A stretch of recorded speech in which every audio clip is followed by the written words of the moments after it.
कांवड़ यात्रा के लिए योगी का वेज इंतजाम। रेहड़ी पर अब लिखना होगा नाम, भड़के ओवैसी भाईजान। न चलेगा अमर, न चलेगा अकबर, सबको बतानी पड़ेगी पहचान इस बार। कांवड़ यात्रा को लेकर यूपी सरकार का फरमान, ओवैसी भाईजान ने क्यों किया वार।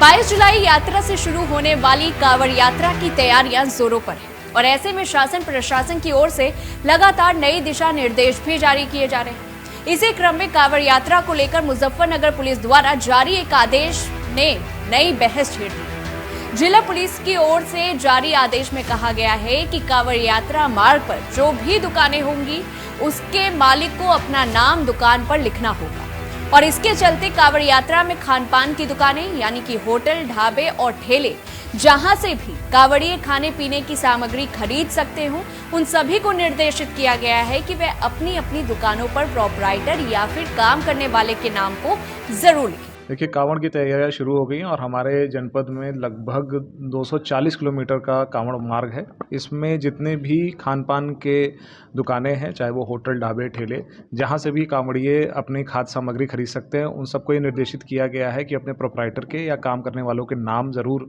डिस्प्ले करें। ये इसलिए ज़रूरी है ताकि किसी प्रकार का कोई कन्फ्यूजन किसी भी कांवड़िए के अंदर ना रहे और ऐसी स्थिति ना उत्पन्न हो कि कहीं कोई आरोप प्रत्यारोप हो और बाद में कानून व्यवस्था की स्थिति उत्पन्न हो। इसलिए ऐसा निर्देश दिया गया है और सब इसको अपनी स्वेच्छा से इसका पालन कर रहे हैं। इस बीच मुजफ्फरनगर जिले से कुछ तस्वीरें भी सामने आई जिसमें ठेले वाले और दुकानदार अपनी दुकानों पर अपना नाम लिखकर सामान बेचते हुए आराम से नजर आ रहे हैं।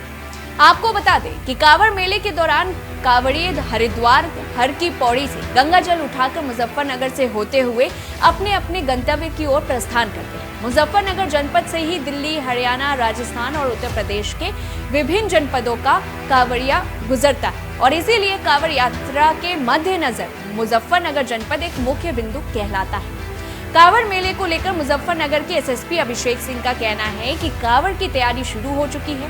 हमारे जनपद में लगभग 240 किलोमीटर का कांवड़ मार्ग है, तो इसमें जितनी भी खान पान की दुकानें, होटल, ढाबे या ठेले हैं, जहां से भी कांवड़िए अपनी खाद्य सामग्री खरीद सकते हैं, उन सबको यह निर्देशित किया गया है कि अपने प्रोपराइटर या फिर काम करने वालों के नाम को जरूर डिस्प्ले करें और यह इसलिए जरूरी है ताकि किसी प्रकार का कोई कंफ्यूजन किसी भी कांवड़िए के अंदर ना रहे।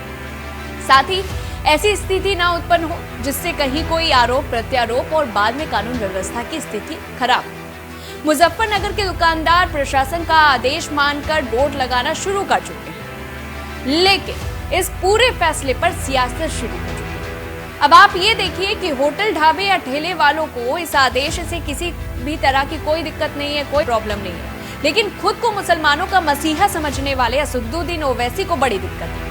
ओवैसी ने ट्वीट करते हुए लिखा कि उत्तर प्रदेश पुलिस के आदेश के अनुसार अब हर खाने वाली दुकान या ठेले के मालिक को अपना नाम बोर्ड पर लगाना होगा ताकि कोई कांवड़िया गलती से मुसलमान की दुकान से कुछ ना खरीदे। इसे दक्षिण अफ्रीका में अपार्थाइड कहा जाता है और हिटलर की जर्मनी में इसका नाम ज्यूडेन बॉयकॉट था। तो देखा आपने, ओवैसी इसकी तुलना हिटलर के आदेश से कर रहे हैं।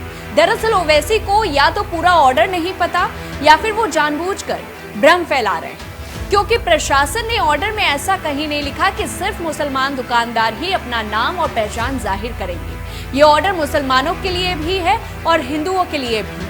आपने वो साफ बयान भी सुन चुका है एसएसपी का कि उन्होंने क्या कुछ कहा था। और ऐसा भी नहीं है कि कोई पहली बार हो कि कांवड़ यात्रा के मार्ग पर पड़ने वाले सारे नॉनवेज होटल, मीट, अंडे की दुकानें जो हैं वो बंद करवा दी हो। 2023 में भी ऐसा हुआ था, लेकिन इस बार एक कदम आगे बढ़कर रेहड़ी पट्टी वालों और दुकान वालों को अपना नाम लिखने के लिए कहा गया है, जो कि नया है। तो आखिरकार दिक्कत क्या है? आदेश में ये तो नहीं कहा गया कि कोई कांवड़िया मुस्लिम के ढाबे से फल नहीं खरीदेगा। कहीं ये भी नहीं लिखा गया है कि किसी मुस्लिम के ढाबे में भोजन नहीं किया जाएगा। ये मर्जी तो कांवड़ियों की है, वो जहां से चाहे वहां से खाएं, जहां से चाहे वहां से सामान लें, लेकिन शर्त बस ये है कि दुकान पर ओरिजिनल नाम लिखने से होगा ये कि वहां पर आने वाले कांवड़ियों को किसी भी तरह की कोई कंफ्यूजन नहीं होगी और किसी भी तरह का कोई माहौल खराब नहीं होगा और ऐसे में ना ही कानून व्यवस्था पर सवाल उठेगा। इस पूरी रिपोर्ट को लेकर के आपकी क्या कुछ राय है, हमें कमेंट बॉक्स पे जरूर बताएं और ऐसी तमाम बड़ी खबरों से जुड़े रहने के लिए देखते रहिए News1 इंडिया।